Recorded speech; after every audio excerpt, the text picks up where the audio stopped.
దత్త జయకాళి. నేను మీ నరసింహదత్త స్వరూపానందగిరి స్వామి దత్తశక్తిపీఠ వేద జ్యోతిష్ విజ్ఞాన సంస్థ కరీంనగర్. నేటి పంచాంగం చూద్దాం. స్వస్తిశ్రీ క్రోధినామ సంవత్సరం ఉత్తరాయణము, వసంత ఋతువు, వైశాఖ మాసము, శనివారము. తేదీ 25/5/2024. సూర్యోదయం ఉదయం 5:39 సూర్యాస్తమం సాయంత్రము 6:41. తిథి సూర్యోదయకాల తిథి కృష్ణ విద్య. విద్య ఈరోజు 6:59 PM వరకు, తదుపరి తదియ. నక్షత్రము జ్యేష్ఠ నక్షత్రం ఈరోజు 10:37 AM వరకు, తదుపరి మూలా నక్షత్రము. మరి చంద్రరాశి వృశ్చిక రాశి. వర్జము ఈరోజు 6:37 PM నుండి ఈరోజు 8:13 PM వరకు. తర్వాత దుర్ముహూర్తము 5:39 AM నుండి 6:31 AM వరకు, మరియు 6:31 AM నుండి 7:23 AM వరకు. రావుకాలము 8:55 AM నుండి 10:32 AM వరకు. అమృత గడియలు లేవు. యోగము సిద్ధయోగం ఈరోజు 10:06 AM వరకు, తదుపరి సాధ్యయోగము. కరణం తైత్ల కరణం ఈరోజు 7:16 AM వరకు, తదుపరి గరిజాకరణం. నక్షత్రం పాదాల వారీగా జ్యేష్ఠ 3వ పాదం ఈరోజు 4:33 AM వరకు. జ్యేష్ఠ 4వ పాదం ఈరోజు 10:37 AM వరకు. మూలా నక్షత్రం 1వ పాదం ఈరోజు 4:39 PM వరకు. మూలా నక్షత్రం 2వ పాదం ఈరోజు 10:40 PM వరకు.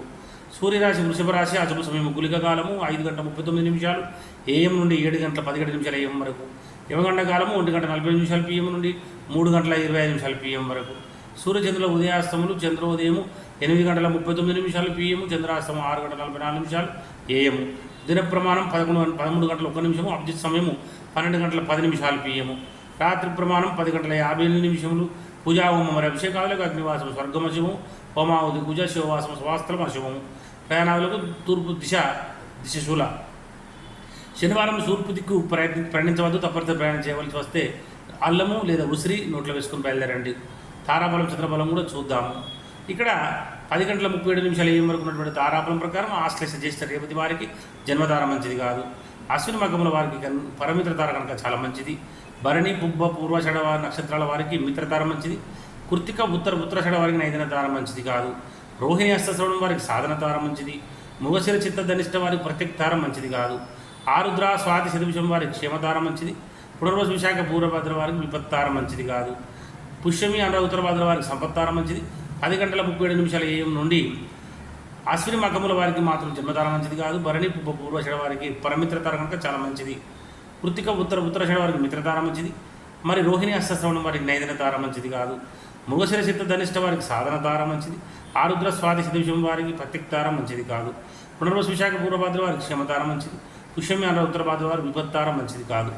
మరి ఆశ్లేష జ్యేష్ఠ రేవతి వారికి సంపత్తార మంచిది. ఇక్కడ చంద్రబలం ఉన్నటువంటి రాశులు వృషభం, మిథున, కర్కాటక, కన్యతుల, వృశ్చిక, మకర, మరి కుంభమీన రాశుల వారికి చంద్రబలం కూడా ఉంది. తర్వాత మేషరాశి వారికి అష్టమ చంద్రుడు, సింహరాశి వారికి అర్ధాష్టమ చంద్రుడు, ధనుసు రాశి వారికి ద్వాదశ చంద్రుడు. వీరికి శుభకార్యములకు దూర ప్రయాణాలు దూరంగా ఉండాలి, మంచిది కాదు. గాతవారం ఈరోజు వృషభ, సింహం మరియు కన్యరాశుల వారికి గాతవారం కనుక గాతవారం రోజున నూతన వస్త్రములు, నూతన ఆభరణలు ధరించడం మంచిది కాదు. నూతనంగా కొన్నటువంటి వాహనాన్ని మొదటిసారి నడపకూడదు. తర్వాత నూతన గృహ ప్రవేశం చేయకూడదు. దూర ప్రయాణాలు చేయకూడదు. తప్పనిసరి దూర ప్రయాణాలు చేయవలసి వస్తే ఆహారం తీసుకుని నుంచి బయలుదేరండి. జై గురుదత్త, జై కాళీ.